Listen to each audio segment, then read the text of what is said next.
그때의 가이사 아구스도가 라는 제목으로 말씀을 같이 나누려고 합니다.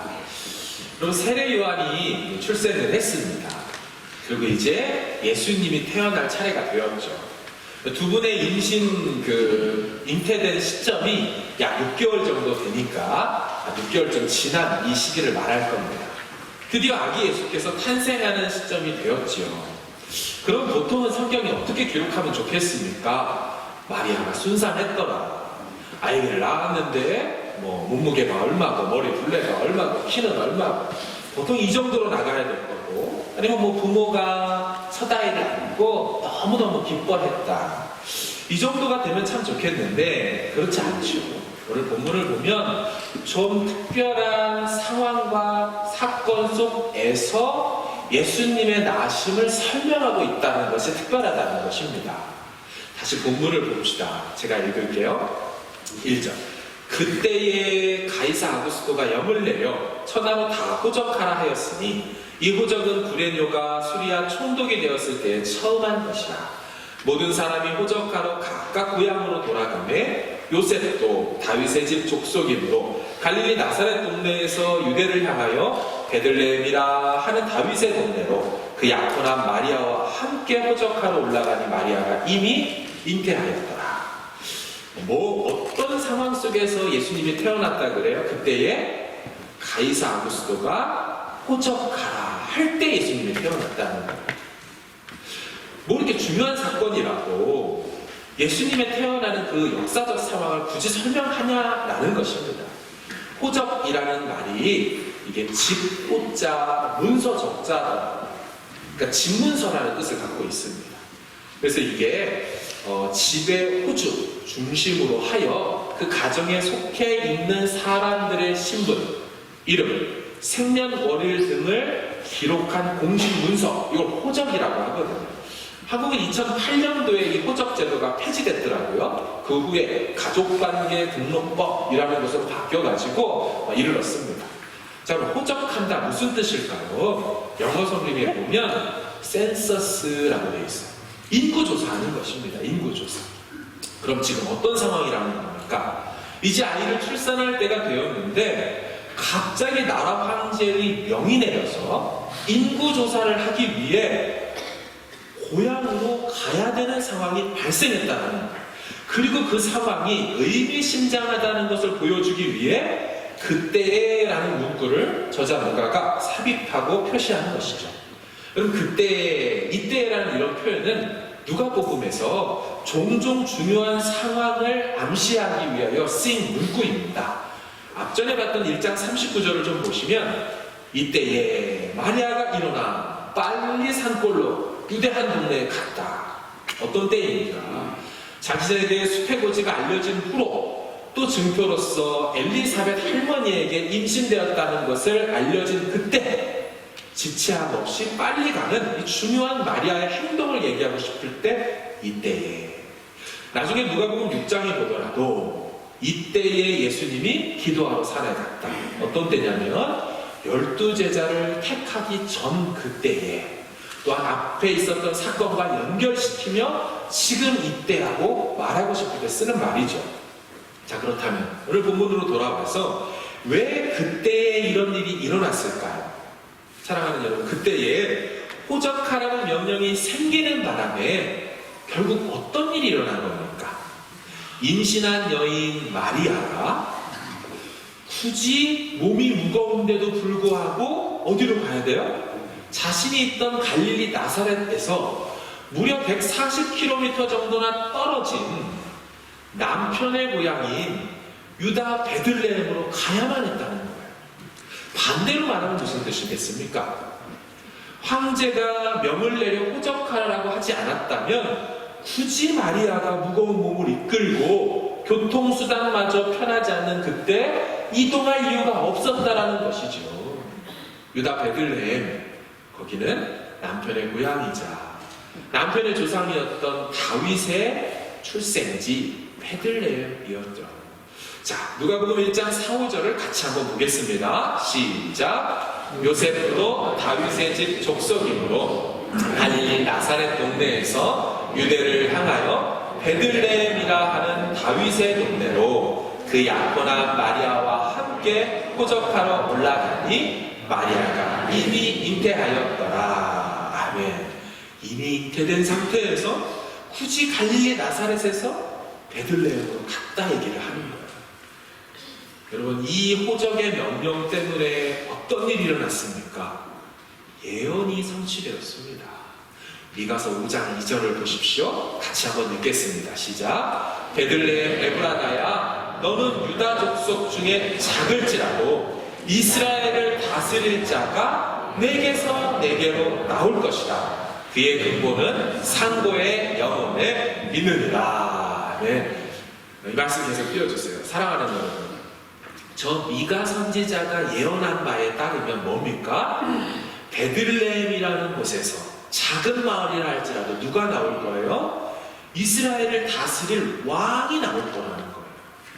이들은 이 미가의 예언 때문에 오실 그리스도 메시아는 반드시 그 출생에 있어서 어디일 것이다? 베들레헴 출생일 것이다 라는 것을 신앙하게 되었어요.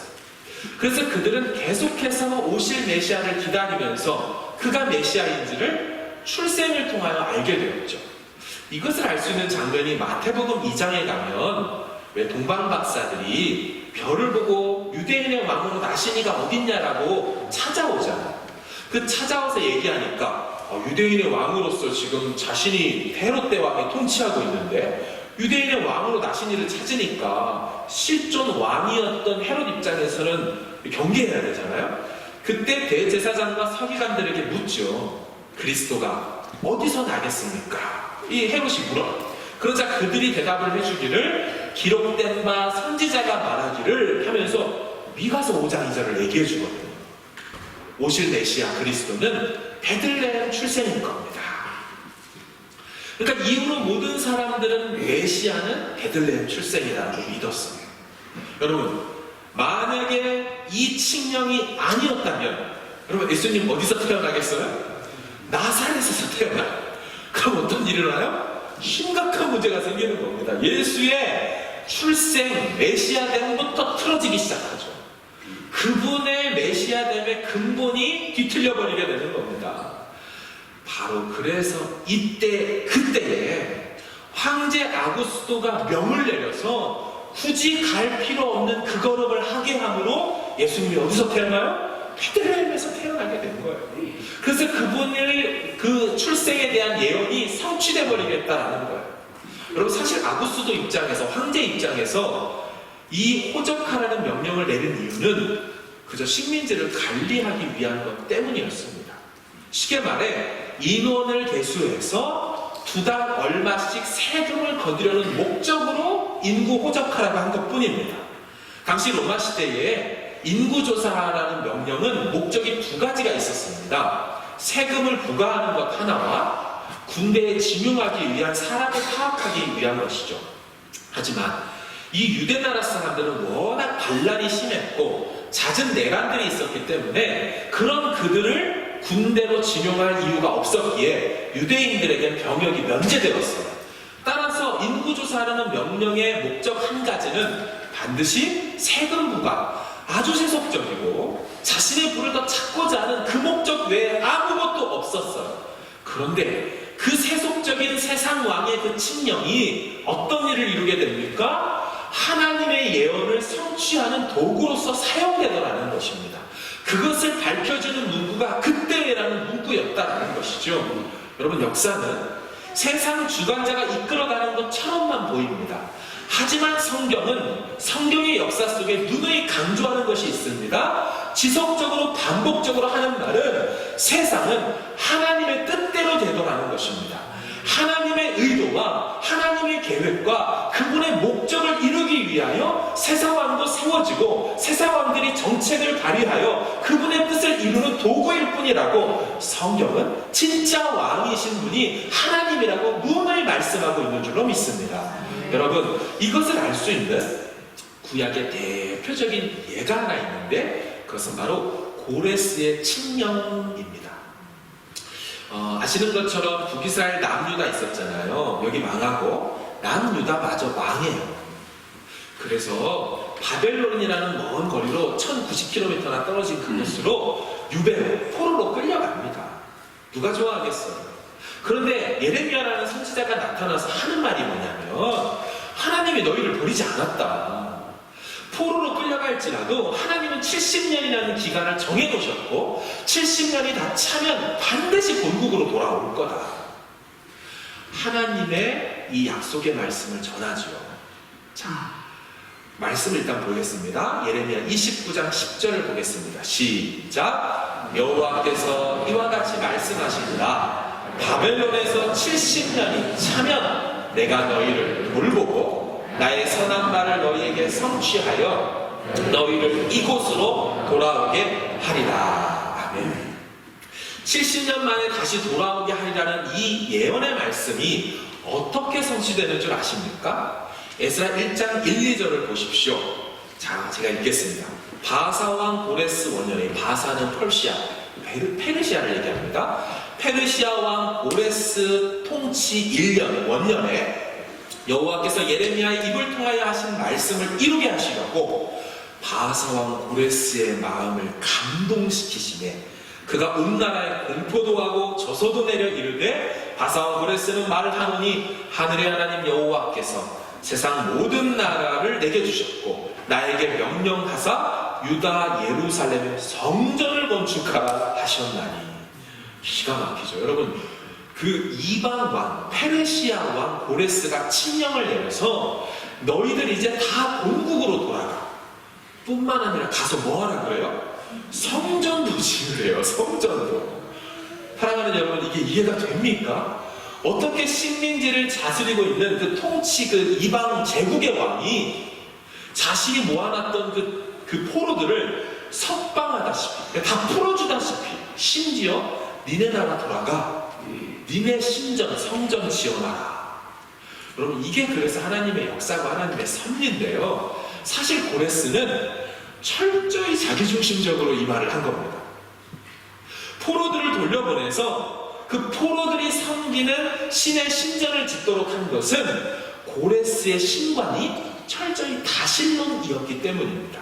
무슨 말이냐면 이전 왕들은 전쟁을 할 때 어떤 신관을 갖고 있었냐면 내가 섬기고 나와 함께하는 이 나라의 신이 나와 전쟁하는 저 나라의 신보다 강함을 보여주기 위하여 전쟁을 하죠. 그리고 전쟁에서 승리하면 우리 신이 네 신보다 세. 그러니 이겨버린 다음에 그들의 신전을 부셔버리고 그들의 백성과 그 신전의 모든 창고 물품들을 다 갖고 와버려서 신들마저 포로로 삼았단 말이에요. 그러니까 이들은 예전에 그렇게 생각을 하고 있었어요. 그런데 이 페르시아의 고레스라는 왕의 신과는 좀 달랐습니다. 철저히 다신론자였어요. 그래서 포로의 나라 백성들을 본국으로 돌려보낼 뿐만 아니라 그들이 섬겼던 그 신을 다시 섬길 수 있도록 신전까지 짓도록 해주면 그 신이 내게 복을 주지 않겠냐는 거예요. 다신론이죠, 다신론. 예전 왕들은 자기의 신만 최고였다면 고레스는 너희들의 신을 섬기도록 해줌으로 너희들의 신의 복을 내가 받아서 내 나라가 더 부강하겠다라는 자신만의 세속적 생각으로 이 일을 해버립니다. 이전의 왕들이 계속 망하고 정권이 바뀐 이유는 그 왕들이 그 포로된 나라 신을 마음을 상하게 했기 때문에 그 신들의 노여움을 산 결과로 망했다면 나는 그 노여움을 풀고 오히려 여호와라는 그 신의 복을 받고 싶다라는 식의 여호와 유일신이 아닌 수많은 신을 섬기는 다신론자였다는 것입니다. 여러분, 그래서 이 고레스 왕이 철저히 자기중심적 정책을 피지만 그것이 어떻게 돼요? 기가 막히게 70년을 채운 다음 돌아가게 하시겠다는 하나님의 예언의 말씀을 성취하는 그런 정책으로 발휘된 거죠. 그렇다면 왜 이전의 왕들은 그런 생각 하나도 안 하고 지금 이 고레스 왕은 갑자기 살짝 마음이 바뀌어서 이런 정책을, 식민지 유화 정책을 피고 있습니까? 오늘 본문에 에스라 1장 1절에 이렇게 말해요. 다시 읽겠습니다. 시작. 바사 왕 고레스 원년에 여호와께서 예레미야의 입을 통하여 하신 말씀을 이루게 하시려고 바사와 고레스의 마음을 감동시키시네 그가 온 나라에 공포도 하고 소서도 내려 이르되 하면 하나님의 감동하심의 역사, 그 한 나라의 왕의 마음을 바꿔버리셔서 그런 세속적인 마음이지만 하나님 뜻을 이루는 정책을 하게 해버린 거예요. 여러분, 지금 황제 아구스도도 마찬가지입니다. 그때의 호적을 명하라고 하는 것은 자신의 세금을 거둬들일 목적밖에 없었지만 이것을 통하여 메시아의 베들레헴 출생 예언을 이루도록 하셨다라는 거예요. 사랑하는 여러분, 세상 보는 눈이 바뀌어야 합니다. 이 믿음을 갖고 있는 사람, 이렇게 세상을 바라보는 사람이 진짜 믿음 있는 사람인 것입니다. 여러분, 그래서 이런 사람들은 세상아 덤벼라, 정체가 바뀌어라, 얼마든지 바뀌고 세상이 변해도 우리 하나님이 그 세상의 정책과 나라들을 세우고 폐하시는 그 모든 일의 주관자 되신다. 하나님이 오게 하시고 하나님이 가게 하시며 하나님이 낮게 하시고 하나님이 기르게 하신다. 하나님이 비즈니스를 열게도 하시고 하나님이 이 비즈니스를 닫게도 하시고 다음 직장과 다음 직장과 다음 스텝을 그분이 주관하셔서 열고 닫게 하시는 분이시다. 이게 믿음이 있는 진짜 사람의 고백이라는 것입니다. 여러분, 계시록 3장 7절에 뭐라고 되어 있어요? 거룩하고 진실하다 다윗의 열쇠를 가지시니 곧 열면 닫을 사람이 없고 닫으면 열 사람이 없는 그가 이르시되, 그분이 여시면 그때 열리고 그분이 닫으면 그때 닫히는 거예요. 그래서 이 신앙이 있는 사람들은 어떤 급변하는 상황 속에서도 두려워하지 않고 떡하고 버티고 계시는 신실하시고 전능하신 위대하신 하나님의 역사를 바라보며 흔들리지 않고 요동하지 않고 그분 앞에서 살아갈 수 있게 되는 것이죠. 한 구절 더 보기를 원해요. 다니엘서 2장입니다. 다니엘서 2장 20에서 22절 같이 한번 읽어보겠습니다. 시작. 다니엘이 말하였는데 영원부터 영원까지 하나님의 이름을 찬송할 것은 지혜와 능력이 그에게 있음이로다. 그는 때와 계절을 바꾸시며 왕들을 폐하시고 왕들을 세우시며 지혜자에게 지혜를 주시고 용맹한 자에게 지식을 주시는도다. 그는 깊고 은밀한 일을 나타내시고 어두운 데에 있는 것을 아시며 또 빛이 그와 함께 있도다. 아멘. 그럼 저 상황이 어떤 상황입니까? 느부갓네살 왕이, 바벨론 왕이 희한한 꿈을 꿨죠. 근데 이 꿈을 해석할 방도를 못 찾아서, 그리고 이 꿈을 그냥 어설프게 해석하지 않게 하기 위하여 진짜 네가 꿈을 해석하는 능력을 갖춘 자라면 그 증표로 내가 꾼 꿈도 맞춰봐라. 꿈도 맞추고 해석도 맞춰봐. 만약에 못하면 나라의 녹을 먹고 있는 이놈들 싹 다 죽여 없애리라 라는 명을 내린 때에 다니엘이 말했던 것입니다. 다니엘이 그 꿈을 해석하면서 고백했던 그 하나님은 어떤 분입니까? 노란색으로 21절에 보면 그는 어떤 분이래요? 때와 계절을 바꾸시는 분이다. 이 때라는 단어가 특이하죠. 히브리어 이단이라는 단어인데 구약 전체에 13번 쓰이는데 모두 다니엘서에서만 쓰입니다. 그러니까 다니엘이 이 때라는 단어를 쓰는 건 의도가 있이 쓰는데, 그럼 이 때라는 단어가 언제 나오는 거 하고 보니까 나중에 느부갓네살 왕이요, 하나님 심판을 받아요. 막 교만이 하늘을 찌르면서 내가 만든 왕국을 보라 하면서 어찌 이런 왕이 있냐 막 혼자 자화자찬에 교만에 막 치를 쏟을 때, 하늘을 찌를 때 하늘의 음성이 들리면서 이 사람에게 병이 임하죠. 짐승이 되는 우광병. 머리카락이 막 짐승처럼 자라버리고 손톱이 독수리 손톱처럼, 그리고 풀을 뜯어먹는 그런 시간을 보내는데, 그 시간을 보내는 때를 하나님이 정하셔서 7때를 지나면이라는 표현을 할 때 이 이단이라는 때가 나옵니다.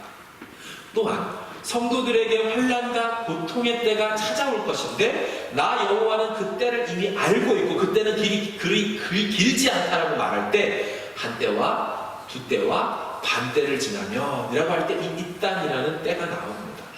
그러니까 이 때라는 이 이단이라는 단어는 다니엘서 내에서만 쓰일 때 하나님의 심판과 하나님의 어떤 역사를 이루는 하나님의 시간을 얘기할 때 쓰는 단어예요. 그 다음에 나오는 단어가 그는 때와 뭐를 바꾼대요?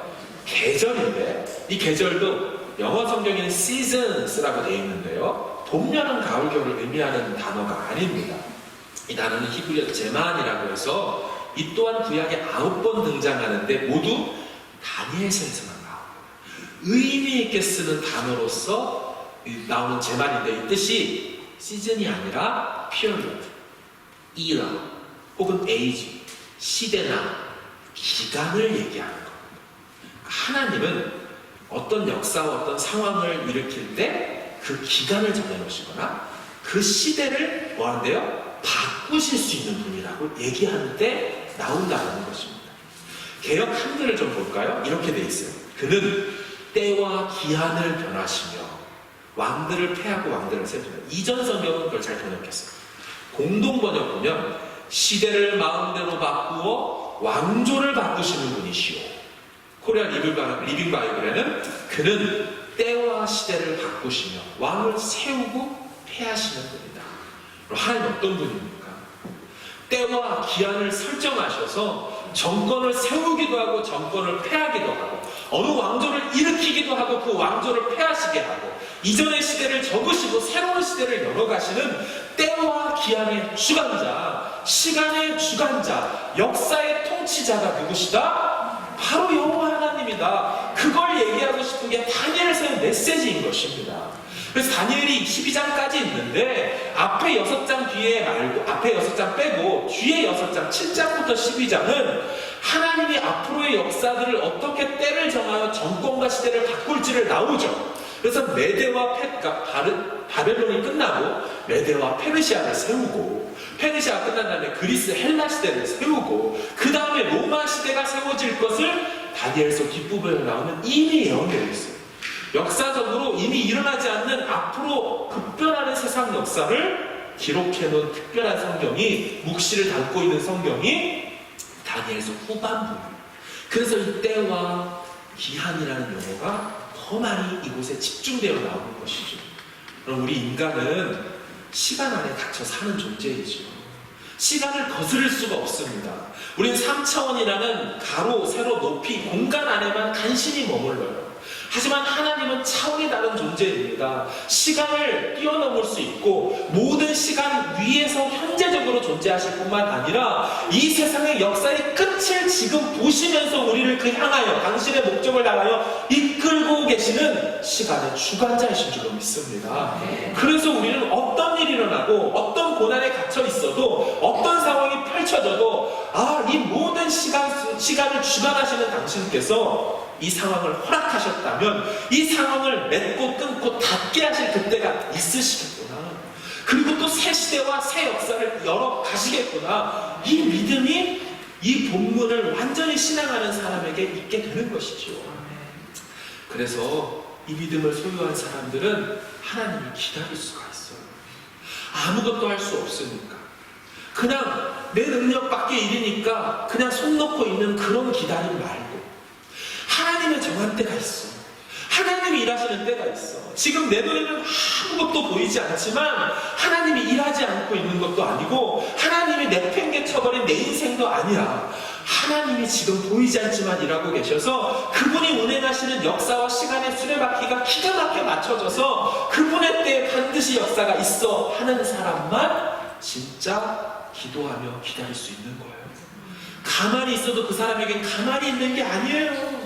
그 사람은 진짜 신앙하고 있는 거예요. 하나님의 때를 기다리고 있는 거예요. 사랑하는 여러분, 오늘 본문에 나온 가이사 아구스토가 칙령을 내린 그때 누가는 그렇게 고백한 거예요. 또 한 가지 그때라는 단어가 갖고 있는 의미가 있어요. 그 의미는 여러분 지금 성경에 그때에 호적도 했지만 그때에 결국 누가 태어나셔요? 예수님도 태어나셔요. 특별히 그때는 가이사 아우구스투스가 통치하던 때에 하나님이 성자 아들 예수를 보냈다고 말하는 거거든요. 질문이 있는 거죠. 왜 하필 로마 시대에 수많은 역사 속에 하나님은 얼마든지 메시아를 보내고 구원자를 보낼 수 있는데 왜 하필 로마 시대며 그게 가이사 아구스도 통치 때에 보내셨을까 하는 궁금증이요. 이것을 그 당시 사람은 절대 몰랐습니다. 왜 그때 예수님이 왔는지. 기독교 역사가 1000년이 지나고 1500년이 지나가면서 후에 기독교 역사를 돌아보니 그때 아들 예수를 보내신 정말 기가 막힌 하나님의 타이밍이 있었다는 걸 나중에 후세의 기독교 역사가들이 깨달았죠. 그 특징을 좀 볼 텐데, 첫 번째, 로마를 설명하는 첫 번째 특징이 있는데 그것이 팍스 로마나라는 라틴어죠. 보여주실까요? 이 팍스 로마나라는 이 용어는 로만 피스라고 되어 있죠. 로마의 평화시대다라는 뜻입니다. 로마가 역사를 따지면 짧게는 1000년이고 길게는 2000, 2500년까지도 볼 정도로 되게 길게 보는데 로마의 역사에 부인할 수 없는 평화의 시대가 있었습니다. 그게 두 번인데요. 지금 나오고 있는 황제 가이사 아우구스투스 시절입니다. 그가 통치했던 예수님 탄생 27년 전부터 예수님 탄생 후 14년까지를 팍스 로마의 평화시대라고 했고요. 그 다음에 주후 161년부터 180년까지 뒤에 20년 기간 아우렐리우스 황제 통치 때를 로마의 유례 없는 평화시대라고 했어요. 그래서 나중에 사람들이 이 전체 기간은 약 200년을 로마의 평화시대다라고 말했습니다. 이것을 나중에 보니까 후대 역사가들이 보니까 선교 역사 속에서 복음 전하기 최적의 때였던 거예요.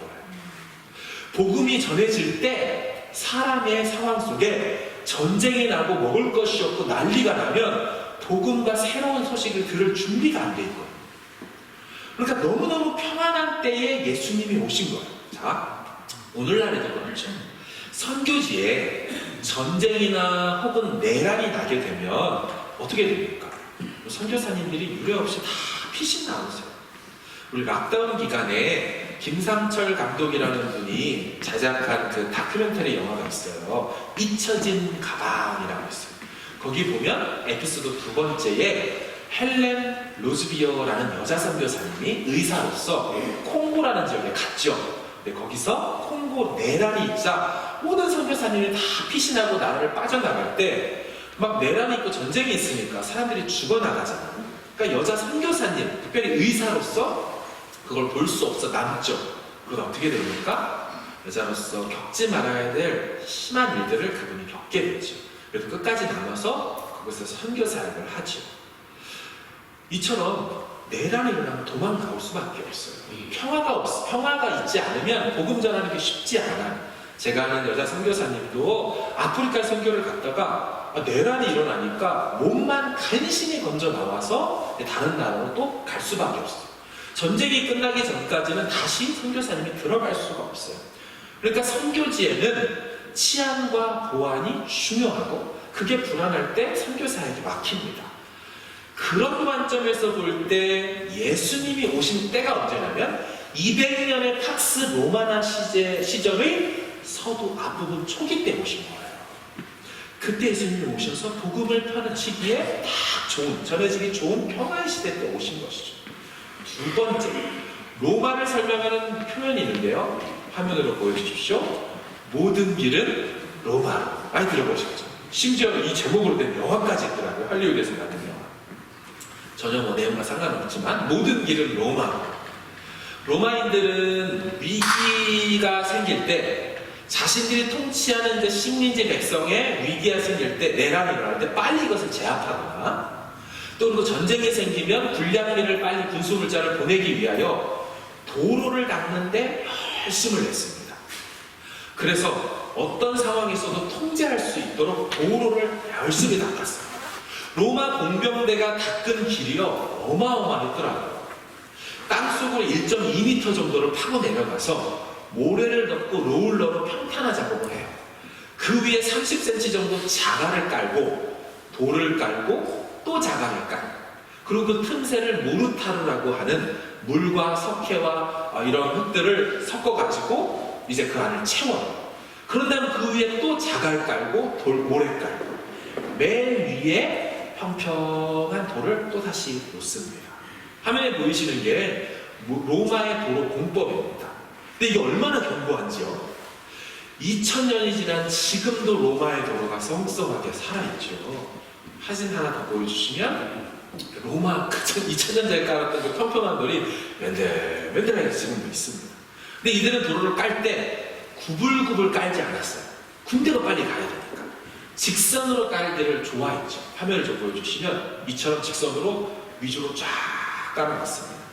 직선길이 되기 위하여 산을 뚫기도 하고 골짜기 위에 다리를 건설해 가면서까지 열심히 길을 로마의 그 심장부에서부터 쫙 식민지 전체로 쫙 깔아놨어요.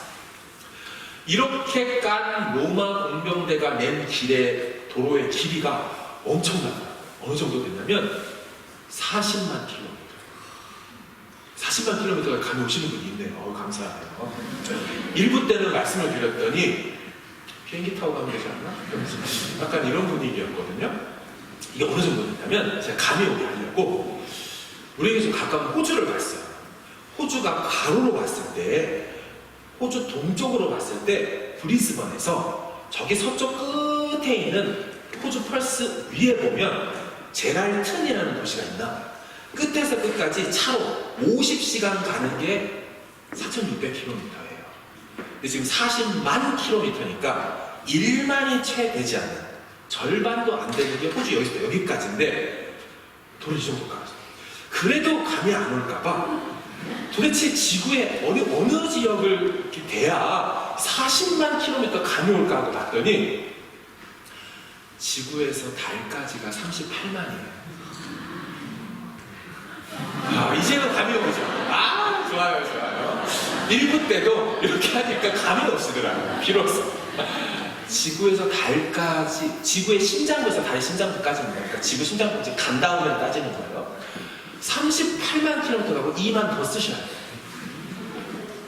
그게 로마가 닦아놓은 도로라고 한다면 어마어마하죠. 기가 막힌 게 뭔지 아십니까? 이 도로를 따라 복음 전하는 자들이 그때 갈 수 있었어요. 여러분, 이 도로가 닦이지 않았다면 전 세계에 복음을 전해야 될 사도들과 바울이 복음 전하는 자들이 얼마나 유용했겠어요. 이 걸음을 걸으며 그 일이 어떤 때에 이루어져요?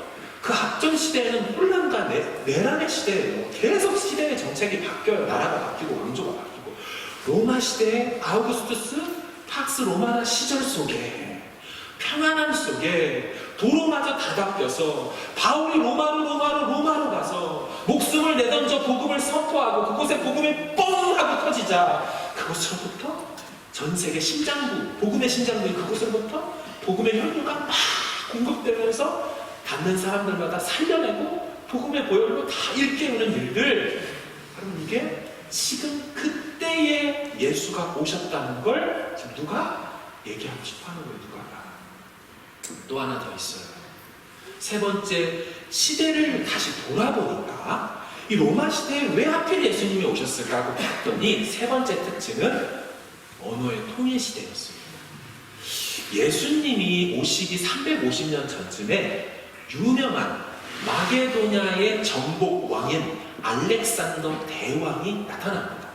이 알렉산더 대왕이 이집트도 먹고 마게도냐 유럽도 다 먹고 심지어 저 페르시아까지 먹고 인도까지 먹어가다가 31살에 열병으로 죽잖아요. 이른 나이에. 그런데 이 사람이 다 정복하면서 그리스 헬라 지역도 정복을 하긴 했는데 헬라 지역의 문화는 이 사람이 받아들입니다. 너무 마음에 들었나 봐요. 그래서 그 정복자인 알렉산더 대왕이 동방 원정을 떠나 나갈 때 그냥 나가지 않고 헬라 문화를 갖고 가요. 근데 특별히 헬라 문화 중에 뭐를 갖고 가냐면 헬라어를 갖고 갑니다. 그 당시에 그 그리스 아테네 지역의 지방, 그 지역만 쓰는 말이 아틱이라는 랭귀지, 방언이 있었어요. 지역말. 근데 이 아틱 방언을 정말 좋아하고 잘 썼던 사람이 누구냐면 여러분 플라톤 아시죠? 플라톤의 제자가 아리스토텔레스였어요. 근데 이 아리스토텔레스가 누구냐면 알렉산더 대왕의 가정교사였습니다. 그러니 알렉산더 대왕에게 헬라어로 아리스토텔레스가 지식을 가르쳤습니다. 식민지와 정복 관점을 가르쳤어요. 그래서 이 알렉산더 대제가 정복하러 가면서 헬라어를 퍼뜨리고 헬라 문화를 퍼뜨려서 마게도냐 알렉산더는 망했지만 그 다음에 일어난 로마 시대에도 불구하고 무슨 문화가 있어요? 헬라, 그리스 헬라, 로마 신화 이런 것들이 다 있게 되는 거예요. 그래서 뭐가 퍼져요? 헬라어가 퍼져요. 헬라어는 역사 속에 주전 300년부터 주후 500년까지 무려 800년 동안 공용어로 썼던 언어입니다. 그래서 공용어다라고 해서 공용 헬라어, 커먼 헬라어, 그릭이라고 해서 코인의 헬라어, 코인의, 커먼 이렇게 해서 상용, 범용 헬라어가 그 당시에 쓰였어요. 그렇다면 무슨 말입니까? 로마의 평화 시대에 어디든지 갈 수 있는 나라가 제국이 닦아주신 그 길을 따라서 갈 때 만나는 모든 사람에게 언어의 장벽 없이 언어가 통일됐잖아요. 복음을 전할 수가 있어요. 그리고 그 예수 그리스도의 복음인 헬라어로 신약이 기록이 돼요. 언제든지 그 쓰여있던 바울의 서신들을 전해줘도 그들이 보고 읽고 예수를 구주로 영접해요. 언어의 통일 시대 뿐만 아니라 그 예수님 오시기 얼마 전 100에서 200년 전에 세프아진트 70인경이라고 해서 신약만 헬라어로 그 당시에 번역된 게 아니에요. 구약 39권 전체도 헬라어로 번역시킵니다. 아프리카의 알렉산드리아 지역 도서관에서 그 일을 해서 구약도 헬라어로 다 번역 끝났고 신약도 헬라어로 써도 다 알아들을 수 있는 완벽한 성경의 66권 다 있는 그때 누가 오셨다? 예수님이 오시는 거예요. 기가 막힌 하나님의 역사이죠. 그 표현이 누가가 말하고 그때에 카이사 아구스토가 영을 내리고 그때 우리 구주 예수가 나셨다. 여러분 이 관점을 계시적으로 설명한 사람이 누구냐면 사도 바울이에요.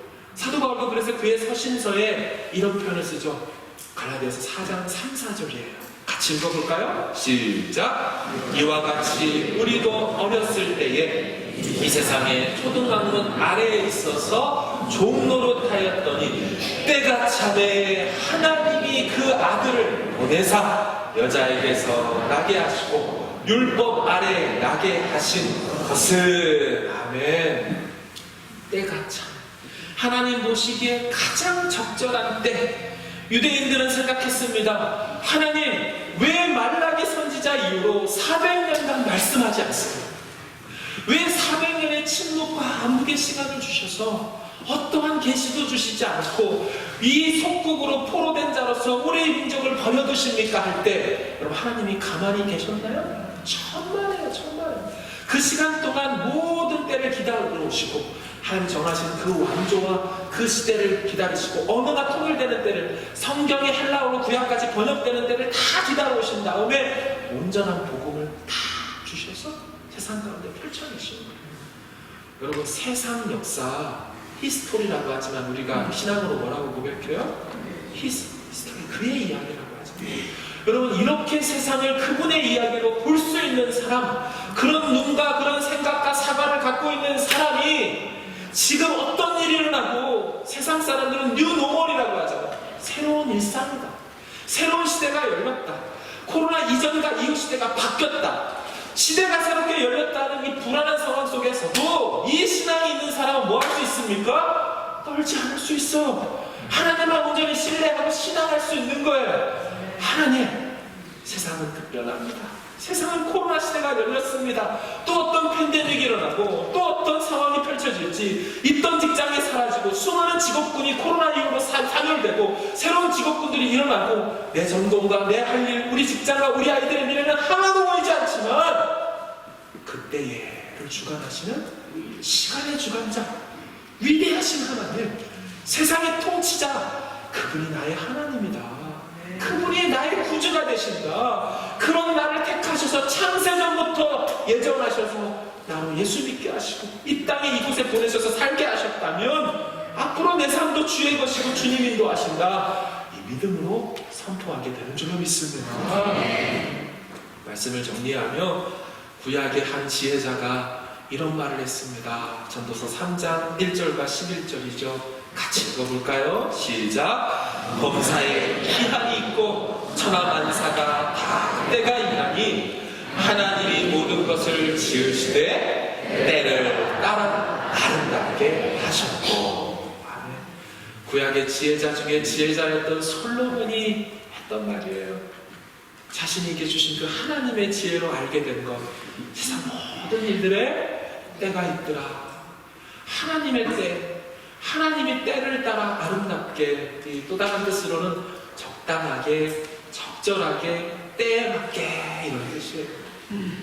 때에 맞게 도우시는 은혜를 베푸신다는 히브리서 4장 말씀을 보세요. 그러므로 우리는 긍휼하심을 받고 때를 따라 돕는 은혜를 얻기 위하여 은혜의 보좌 앞에 다 나아갈 것이니라.